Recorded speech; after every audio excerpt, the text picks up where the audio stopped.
काला साया। यूं तो बनारस घाट अपनी खूबसूरती के लिए बहुत प्रचलित है, पर घाट के किनारे कई राज लिए बैठे हैं। ये कहानी शुरू होती है बनारस के घाट के पास बने ममता निवास से, जहाँ प्रिया लाल जोड़े में ममता के घर उसकी बहू बनकर आती है। आओ आओ बहू, घर को अपने पैरों से पवित्र करो। ममता घर की दहलीज पार कर ही रही होती है कि अचानक एक बहुत गंदी सी बास पूरे घर में फैल जाती है।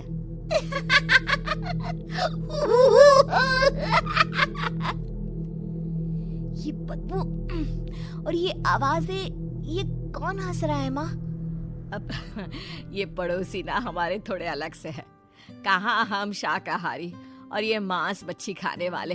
छोड़, तू ध्यान मत दे और गृह प्रवेश कर। और हाँ बहू, अपनी सास की एक बात हमेशा याद रखना, इन पड़ोसियों से तो कभी बात नहीं करेगी। अच्छे लोग नहीं है ये। अपनी सास की ये बात मानेगी ना बेटा? हाँ माँ, जो आपकी मर्जी, मैं उनसे बात नहीं करूंगी। अगले दिन प्रिया अपनी पहली रसोई बनाने रसोई घर में जाती है। ये छोकी बात तो नाक में जा रही है। एक काम करती हूँ, खिड़की खोल देती हूँ। प्रिया खिड़की खोलने जाती है। इतने जाले, लगता है इस खिड़की को कभी खोला ही नहीं गया। पर ऐसा क्यों? ओह, नॉन वेज की स्मेल आती होगी ना। 2 मिनट के लिए खोल लेती हूँ, फिर बंद कर दूंगी। प्रिया खिड़की खोलती है। खिड़की खोलते ही उसकी नजर सामने वाले घर की खिड़की पर पड़ती है, जहाँ एक लड़की खड़ी होती है। हाथों में मेहंदी, लाल रंग की साड़ी, बिल्कुल सजी धजी, मानो प्रिया की तरह ही वो भी नई नवेली बहू हो। वो प्रिया को देखकर मुस्कुराती है। हे भगवान, माँ ने तो इनसे बात करने को मना किया था। प्रिया फौरन ही खिड़की बंद कर देती है और तवे पर चढ़े रोटी की ओर देखने लगती है, पर वहाँ रोटी न होकर मछली पड़ी होती है। ये क्या? पहली ही रसोई में इतनी बड़ी गलती। हे भगवान, अब मैं क्या करूं? प्रिया बहुत डर जाती है और फौरन रसोई की सफाई करने और फिर सभी के लिए खाना बनाने लग जाती है। जब वो सबको खाना परोसती है, सब तो ठीक है, मैं बेकार में चिंता कर रही थी। हे भगवान, ऐसे ही बस अपनी कृपा बनाए रखना। रात के वक्त जब सब सो रहे होते हैं, तब प्रिया को पायल की आवाज सुनाई देती है, जिससे उसकी आंख खुल जाती है। ये पायल की आवाज कहाँ से आ रही है? प्रिया उठकर उस आवाज के पीछे छत की सीढ़ियों तक जाती है। तभी उसे बच्चे के रोने की आवाज आती है। प्रिया छत पर जाती है तो क्या देखती है? वही लाल साड़ी वाली लड़की अपनी गोद में एक नवजात बच्चे को घुमा घुमा कर सुला रही है। तभी प्रिया की नजर उसके पेट पर पड़ती है। ओह गॉड, ये तो प्रेग्नेंट भी है। सुनिए, बच्चा सो नहीं रहा है क्या? मैं कुछ मदद करूं? नहीं नहीं, आपके घर वालों को अच्छा नहीं लगेगा, मैं संभाल लूंगी। स्नेहा की गोद से बच्चा हाथ मारकर प्रिया की गोद में आने को छटपटाने लगता है। दोनों घर अगल बगल में बने होने के कारण प्रिया उस बच्चे को गोद में ले लेती है। प्रिया के पास आते ही वो सो जाता है। बच्चे का वो स्पर्श रात भर प्रिया भूल नहीं पाती और अगली सुबह वो छत पर कपड़े सुखा रही होती है। तभी उसे एक औरत इशारा करके बुलाती है। स्नेहा कह रही थी बाबू तुम्हारी गोद में आते ही सो गया। मैं गौरी, स्नेहा की माँ हूँ। बहू, घर आना, बाबू को खिला भी लेना। शाम को जब घर पर कोई नहीं रहता, बच्चे से मिलने के लिए प्रिया छिपकर अपनी पड़ोसन के घर चली जाती है और कुछ देर बच्चे को खिलाकर वापस लौट आती है। इसके कुछ दिन बाद ही प्रिया को पता चलता है कि वो माँ बनने वाली है। ममता की खुशी का ठिकाना नहीं रहता।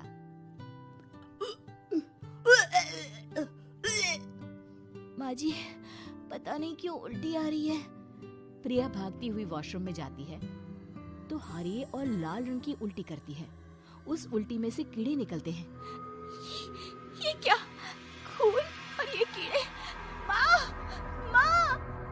प्रिया की आवाज सुनकर ममता दौड़ कर आती है, पर बेसिन में कुछ नहीं होता। प्रिया हक्की बक्की रह जाती है। ये सब क्या हो रहा है? प्रिया घबरा जाती है और अपने कमरे में जाकर सो जाती है। डर के कारण वो इतनी थक जाती है कि उसकी आंख लग जाती है। तब उसे ऐसा लगता है उसके पेट पर मानो कोई बैठा हुआ हो। कौन हो? प्रिया के पेट पर एक 5 महीने की बच्ची बैठी हुई थी, जो बुरी तरह जली हुई थी।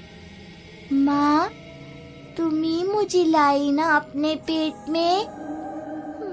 मैं तुम्हारी माँ नहीं हूँ। कौन हो तुम? माँ, देखो मैं जल गई बुरी तरह से। 6 महीने पेट में रहने को भी मुझे नहीं मिला। सहला दो ना माँ। बचाओ, बचाओ, माँ। ममता दौड़कर कमरे में आती है। प्रिया की बातें सुनकर वो सब समझ जाती है। तू कहीं बगल वाले घर में तो नहीं जाकर आई ना बहू?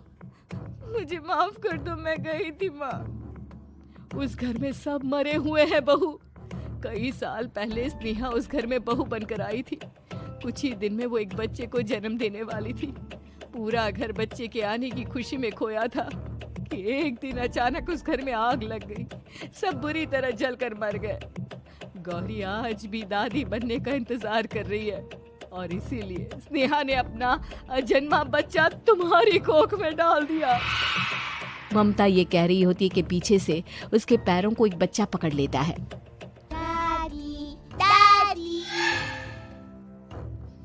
माँ, स्नेहा की गोद में यही बच्चा था। ये बच्चा कौन है फिर?